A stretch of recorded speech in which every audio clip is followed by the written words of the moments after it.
जो प्रधानमंत्री मोदी के मन में है ये कोई समझ नहीं सकता, खासकर उनके फैसलों के बारे में। वो लोगों को चौंका कर बहुत बार कई फैसले कर चुके हैं। 370 का हटा देना, नोटबंदी अचानक लागू कर दी, जीएसटी को लेकर अचानक बड़ा फैसला कर दिया। उनके जो विरोध करने वाले लोग हैं वो उनके खिलाफ माहौल नहीं बना पाते। ये जो सरप्राइज करने वाला एलिमेंट है पीएम मोदी के अंदर, ये हम सब राजनीति के छात्रों को बता भी देता है कि दरअसल उनको कोई नहीं पढ़ सकता।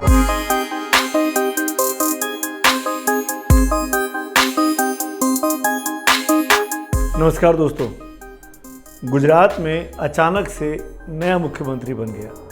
अब सवाल ये खड़ा होता है कि भूपेंद्र भाई पटेल के मुख्यमंत्री बनने पर आज मैं आपके साथ चर्चा क्यों कर रहा हूं। उनका नाम तो कल ही तय हो चुका था। चर्चा इसलिए करना पड़ रहा है और मुझे लगता है कि चर्चा होनी भी चाहिए इस देश में, वो है Narendra Modi brand of politics की। जिस तरीके से प्रधानमंत्री मोदी अपने फैसले करते हैं वो वाकई में सबको चौंका के रख देते हैं। और इस बात को कहने में मुझे कोई गुरेज नहीं कि कोई भी कितना भी बड़े से बड़ा अपने आप को खबर नफीस मांगे, पत्रकार माने, अपने आप को कहे कि वो पॉलिटिकल सर्कल्स में सबसे अधिक अटैच्ड है, क्लोज है, सारी जानकारी उसके पास होती है, ये गलत होगा। किसी के पास कोई जानकारी नहीं होती है। जो प्रधानमंत्री मोदी के मन में है, उनके दिल में जो छुपा है, ये कोई समझ नहीं सकता, खासकर उनके फैसलों के बारे में। चौंकाने में प्रधानमंत्री मोदी को जैसे मज़ा आता है। वो लोगों को चौंका कर बहुत बार कई फैसले कर चुके हैं। आज इसी विषय पर मैं आपसे डिटेल में बात करने वाला हूं कि आखिरकार ये है क्या, ये कौन सी पॉलिटिक्स है मोदी की, और ऐसा करके प्रधानमंत्री मोदी को क्या मिलता है, वो क्यों ये करते हैं, हम इसका विश्लेषण भी करेंगे। पहले कुछ फैसले जिसके जो बीते 7-8 सालों के उनके कार्यकाल में प्रधानमंत्री के तौर पर हम सबको हतप्रभ कर गए, चौंका गए। और ये इस बात से आप इनकार नहीं कर सकते कि भूपेंद्र पटेल जो कि पहली बार के एमएलए हैं, जब विधायक दल की बैठक हो रही थी तो उस बैठक दल में वो 4th-5वीं पंक्ति में सबसे पीछे कोने में बैठे हुए थे। उनको नहीं पता था कि उनका नाम आएगा, उनको मंच पे बुलाया जाएगा और वो मुख्यमंत्री हो जाएंगे, और आज उनकी शपथ हो गई। ये सब कुछ कैसे उनकी किस्मत पलटी, ये सिर्फ 24 घंटे में हो गया। उनके परिवार में किसी को नहीं पता। गुजरात के जो मुख्यमंत्री रहे रूपानी साहब, जो डिप्टी सीएम रहे नितिन पटेल, उनको कानों कान खबर नहीं रही। और अचानक से एक अनजाना सा एमएलए कह लीजिए आप, जो कि उस विधायकों के एमएलए की भीड़ में शायद सबसे कम नोन था, सबसे कम जाना जाता था, जिस पर कोई गैस नहीं कर सकता था, वो मुख्यमंत्री बन जाता है। अब क्यों बनाया गया उसकी 1-2 लाइनें उस पर भी बोल देता हूँ। कड़वा पटेल कम्युनिटी से आते हैं और बीते बार जितने मुख्यमंत्री दिए हैं गुजरात में बीजेपी ने, जो कि पटेल कम्युनिटी के थे, वो सब लेउआ पटेल थे। चाहे उप मुख्यमंत्री नितिन पटेल की बात कर लीजिए या फिर आनंदीबेन पटेल की बात कर लीजिए। तो एक कड़वा पटेल जो कम्युनिटी है, कड़वा पटेल जिसको कहते हैं, उसको साधने के, उसको साथ रखने की कोशिश है। और विजय रूपानी जो कि जैन समुदाय से आते थे, जैन समुदाय को पूरे 5 साल मुख्यमंत्री के तौर पर कामकाज करने का वक्त मिला। अब क्योंकि पटेलों के पीछे बीजेपी के खिलाफ माहौल बन रहा है, हार्दिक पटेल कांग्रेस की अगुवाई लड़ रहे हैं, आम आदमी पार्टी गुजरात में जा रही है, उसने भी पटेलों को एम्पावर करने की बात की है। पटेलों का अच्छा खासा दबदबा है। उस चीज़ को बैलेंस आउट करने के लिए भूपेंद्र पटेल जो कि नॉन कंट्रोवर्शियल हैं, बहुत ही सीधे साधे भले और मृदु व्यक्ति कहे जाते हैं, उनका नाम आता है। पहली बार एमएलए बने हैं, कभी मेयर तक नहीं बने, कभी किसी बड़े पद पर बैठे नहीं, कभी मंत्री नहीं बने, उनको ये जिम्मेदारी मिल जाती है। ऐसे ही उत्तराखंड में हुआ था, जब त्रिवेंद्र सिंह को हटाया और तीरथ सिंह रावत को भेजा, तो तीरथ सिंह जो कि उस बैठक में मौजूद थे, उनको नहीं पता था कि मंच से उनका नाम अनाउंस होने वाला है। फिर जब तीरथ सिंह के साथ पार्टी को लगा कि इनकी जो बयानबाजी है वो पार्टी के लिए उल्टी पड़ रही है उत्तराखंड में, उनको भी हटा दिया अचानक।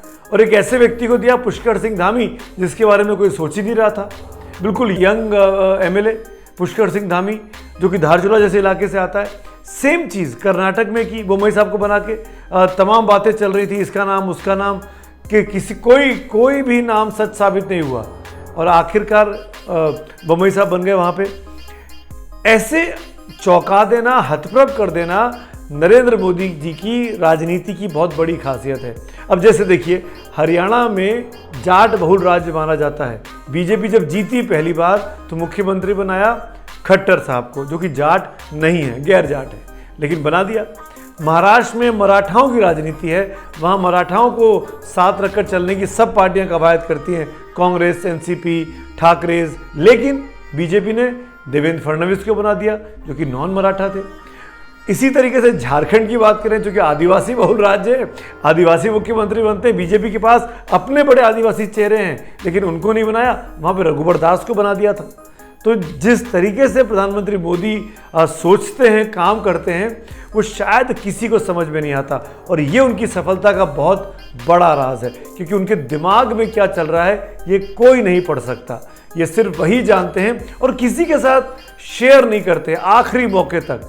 चाहे अब आप अगर नीतिगत फैसलों की बात करें, 370 का हटा देना किसी ने सोचा था हो जाएगा, लेकिन सरकार बनने के 3 महीने के भीतर 2019 में करके दिखा दिया।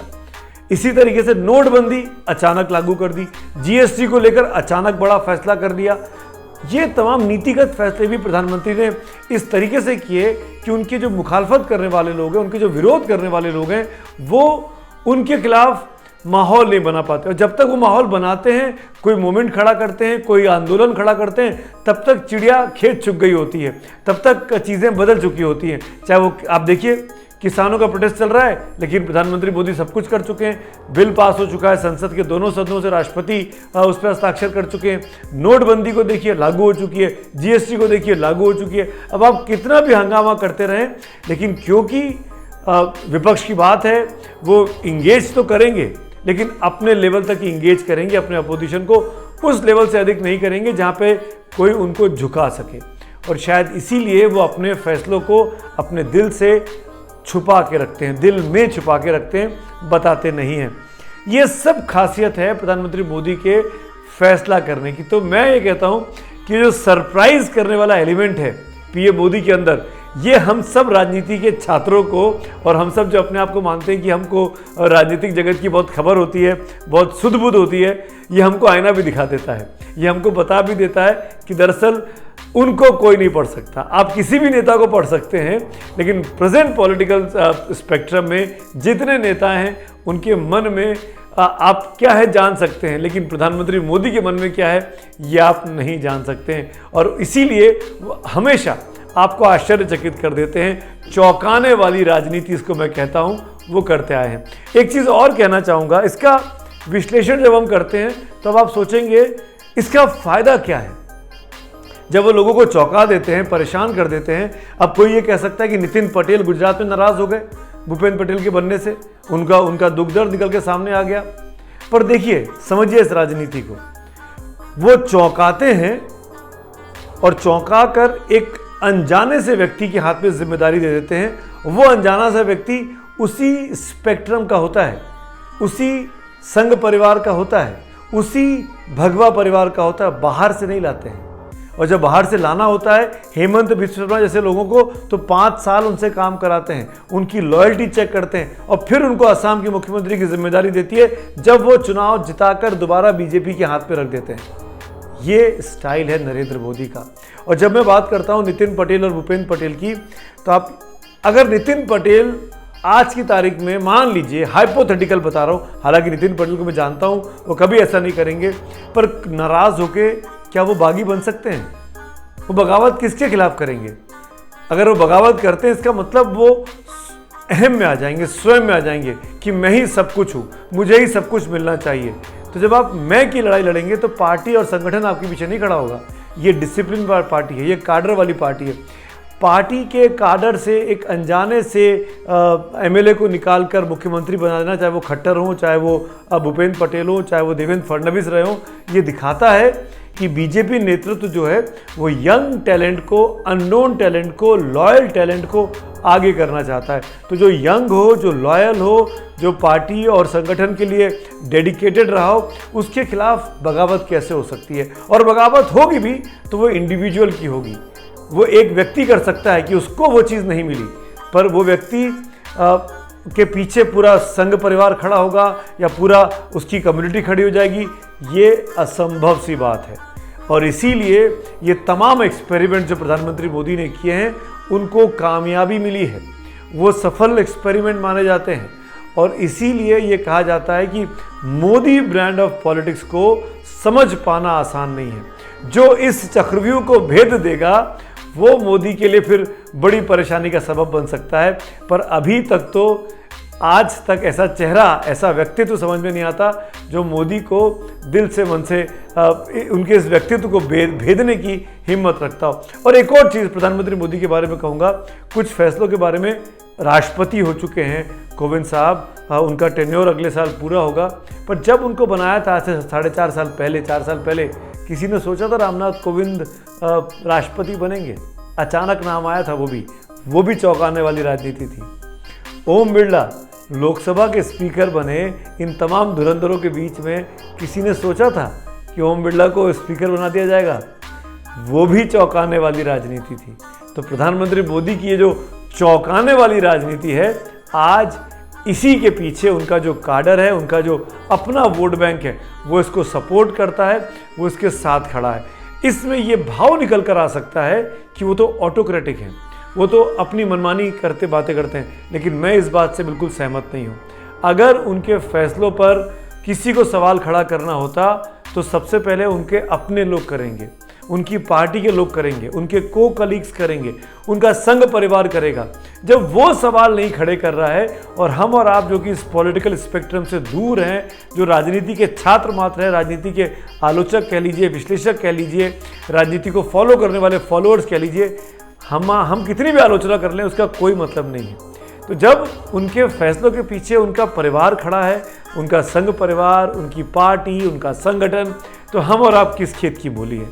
ये प्रधानमंत्री मोदी के लिए अब मेरे ख्याल से मुझे ऐसा लगता है कि जब तक मोदी के विरोधी, चाहे वो शरद पवार हो, चाहे वो राहुल गांधी हो, चाहे वो नीतीश कुमार हो, अभी तो हालांकि सहयोगी है लेकिन मनी मन कुछ तो चलता है, चाहे वो तेजस्वी यादव, लालू यादव हो, चाहे वो अखिलेश यादव, मायावती हो, जब तक मोदी के मन को नहीं पढ़ पाएंगे तब तक प्रधानमंत्री मोदी को और उनकी रणनीतियों को हराना किसी भी राजनीतिक पार्टी के लिए, किसी भी राजनीतिक व्यक्तित्व के लिए आसान नहीं होगा।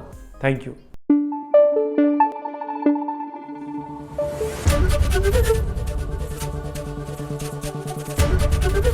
एबीपी न्यूज आपको रखे आगे।